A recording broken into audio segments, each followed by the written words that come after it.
You are not restless because nothing is happening. You are restless because something is finally happening without your control.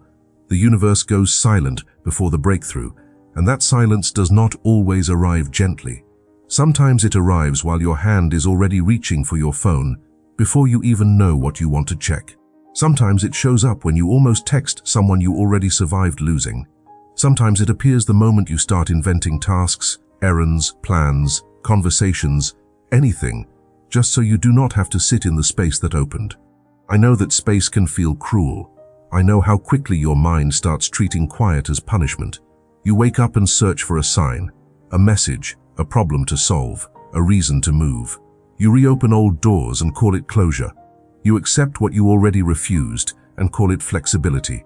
You fill the calendar and call it discipline. But underneath all of that motion, something in you knows the truth. The phase is not loud because life is demanding more from you. It is loud because the stillness is getting too honest. And here is the question I want you to carry before this goes any further. What are you filling with urgency that, if it stayed empty a little longer, would change everything? Not what are you fixing? Not what are you improving? What are you filling so fast that you never get to learn what it was trying to reveal? Because there is something the universe stopped doing with you, and you still have not realized what it is. It did not announce it. It did not explain itself. It simply stopped meeting you inside the noise.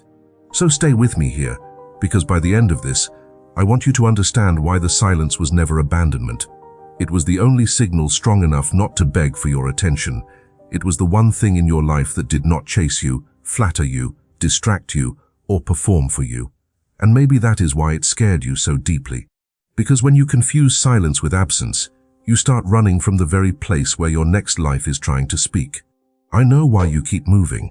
It is not because you are weak, dramatic, or incapable of being alone with your own life. It is because you have entered a kind of passage nobody taught you how to survive with dignity. You were taught how to pursue, how to explain, how to repair, how to prove that you are trying. You were not taught how to sit in a room where nothing is collapsing, nothing is arriving, and still feel your nervous system searching for danger. So when the quiet comes, you do what you know. You create sound. You add pressure. You look for something outside of you to confirm that you still exist. I do not judge that instinct. I recognize it. There are seasons where stillness does not feel spiritual at first. It feels like being left alone with everything you avoided while you were busy being strong. Maybe you fill your schedule so tightly that there is no space for the question underneath it. Maybe you look for validation from people whose approval never made you peaceful, only temporarily relieved. Maybe you interpret every pause as evidence that you missed a sign, lost momentum, or disappointed whatever force you thought was guiding you. You confuse movement with progress because movement gives you proof you can see.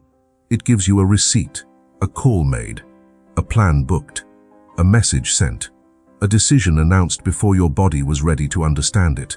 But progress is not always visible.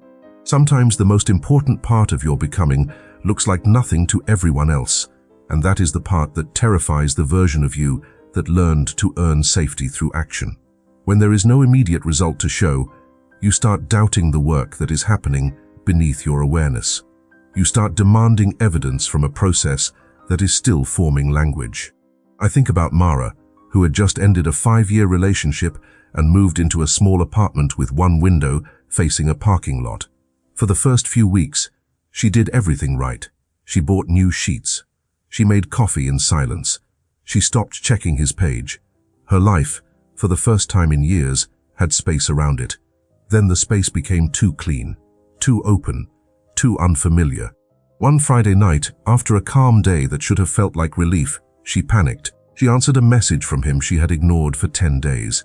She accepted a weekend shift she had promised herself she would refuse. She texted 3 friends asking for plans, not because she wanted connection, but because the empty night felt like proof that she had made the wrong choice. By Monday, her life was noisy again, and nothing had been solved, only hidden. She told herself she was being realistic. She told herself healing should not feel this strange. But the truth was sharper. The first sign of freedom felt so unfamiliar that she mistook it for danger. This is how resistance disguises itself as wisdom. You say you are waiting for the right time, but sometimes what you are really doing is avoiding the discomfort of not knowing. You say you are being careful, but sometimes careful is just fear wearing clean clothes. I say that with tenderness, because the escape makes sense. The brain reads emptiness as threat. It wants familiar pain over unfamiliar peace because familiar pain comes with instructions. If they ignore you, you know how to chase. If a problem appears, you know how to perform. If everything gets chaotic, you know where to put your hands. But when nothing is demanding you, you have to meet yourself without the costume of crisis. That is harder than people admit. Still, wiring is not destiny. What you practice to survive can be rewritten when you are no longer willing to mistake panic for guidance. And once you start seeing that, your old reading of this season begins to crack. Not all absence is loss. Some absence is the first proof that the false thing finally stopped answering. The crack begins when you realize the gap was not working against you. It was protecting the part of your life that could not grow under constant interference. You thought the pause meant direction had disappeared, but what if direction was never able to reach you through the interruptions you kept calling responsibility? What if the next step did not need more force from you, but less noise around you? I know that sounds almost offensive when you are used to fighting for every inch of progress. You want a sign that arrives loudly enough to overpower your doubt. You want certainty to walk in with a timestamp, a plan, and a guarantee. But real guidance often refuses to enter the rooms where your fear is running the meeting. It waits until you stop confusing urgency with devotion. This is where the pattern gets uncomfortable. You say, I am preparing. But sometimes preparation is a beautiful word for postponing the moment you have to trust yourself. You say, I am waiting for alignment. But sometimes alignment has become spiritual vocabulary wrapped around avoidance. What decision have you dressed up as patience because admitting fear would make it too real? I am not saying every pause is wisdom, and I am not saying every action is escape. I am saying there is a difference between gathering strength and building a polished cage. You learned that an opening must be filled, a delay must be fixed, a question must be answered before it embarrasses you. Nobody taught you that a threshold can be lived inside. Nobody told you that some seasons are not meant to be solved quickly because they are collecting information your old self would have ignored. You were trained to treat uncertainty like a leak in the ceiling, something urgent, inconvenient, and dangerous if left alone. But not every leak is a threat. Sometimes what is dripping through is truth. When you can see that, the pause stops being a punishment and becomes data. So I want you to do this carefully, not as a performance, not as a journal prompt you rush through to feel productive. Ask yourself, what decision did you make in the last 30 days just to get out of a discomfort that, looking back, did not need to be solved yet? Stay there. Do not decorate the answer. Did that decision move you towards something new, or did it return you to something familiar with a different explanation? There is the pattern. That is where the body tells the truth, before the mind edits it. And now ask the harder question. What would you have seen if you had stayed with that discomfort for 2 more weeks? Maybe you would have seen that the person you missed was really the identity you wore around them. Maybe you would have seen that the opportunity you chased was only attractive because it made you feel chosen again. Maybe you would have seen that the ache was not telling you to go back. It was teaching you how little room your old life gave your spirit to breathe. This is not about blaming the part of you that ran. It is about finally understanding what it was running from. Now hear the anchor again with more honesty than before. What are you filling with urgency that, if it stayed empty a little longer, would change everything? Because the gap is not always a hole. Sometimes it is a doorway before your eyes adjust to the light on the other side. The danger is not that nothing is happening. The danger is that you keep interrupting what is happening because it does not look like control. You keep asking for guidance, then drowning out the exact condition where guidance becomes audible. You keep calling the familiar a sign because it speaks in a language your fear already understands. But there is another language being built in you now. It does not rush. It does not flatter your panic.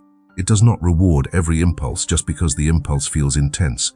What begins when you stop obeying every alarm inside you as if it was sacred? What becomes possible when you let a question remain open without turning your whole life into an answer? And if you can stay close enough to hear it, even for a little longer, something shifts. Not outside first, inside first. This is where the inner climate begins to change without applause.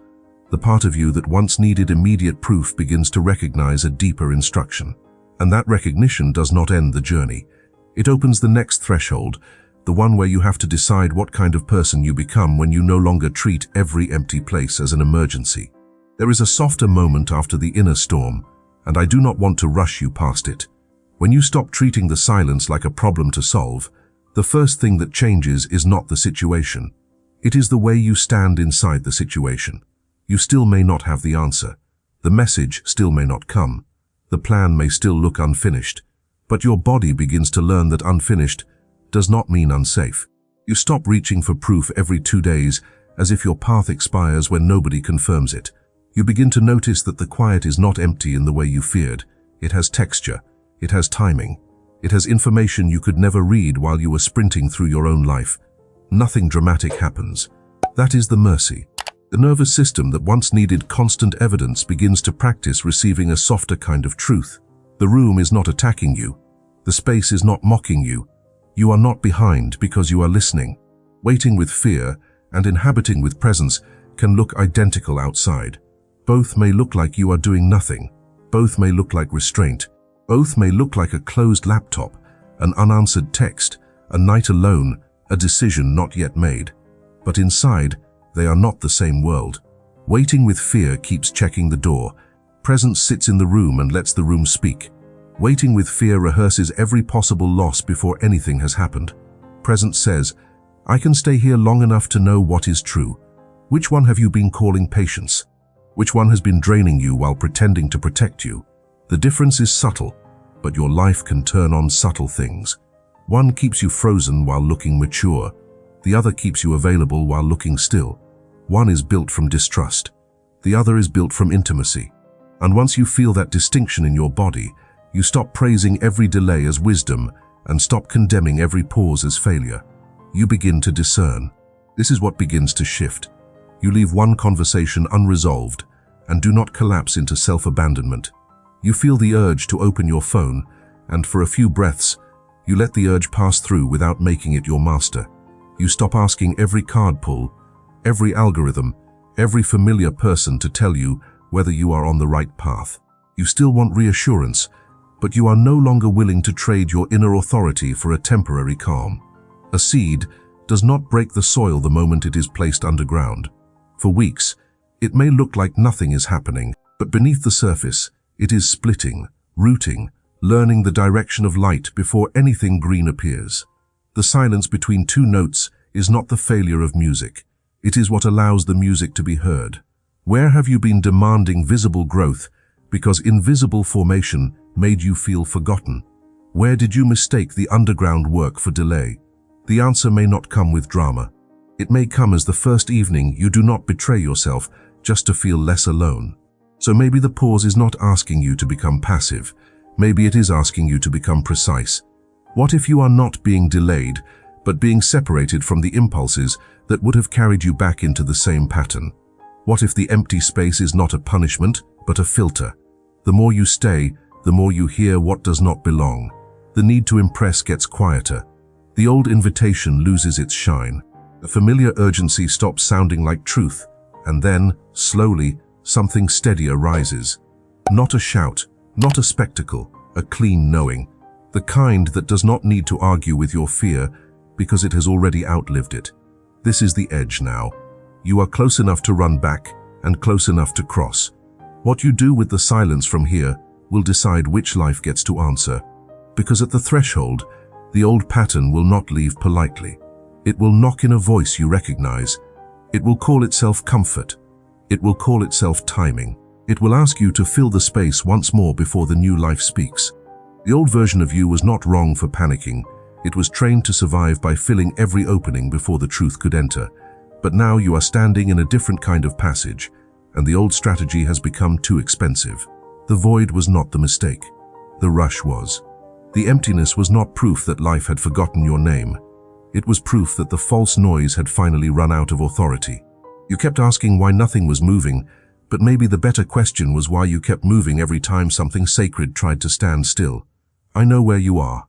One hand near the phone, one thought near the old door, one breath away from calling fear a sign, because acting fast once kept you safe, and now safety is asking for a different kind of obedience.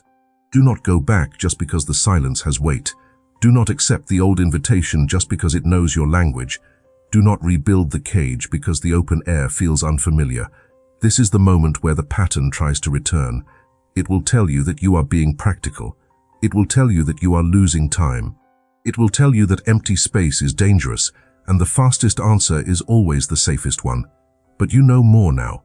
You have seen what urgency does when it is not guided by truth. You have seen how quickly a familiar hand can pull you away from a life that was just beginning to form. So let the pause be uncomfortable without making it your enemy. Let the unknown stand there without forcing it to apologize.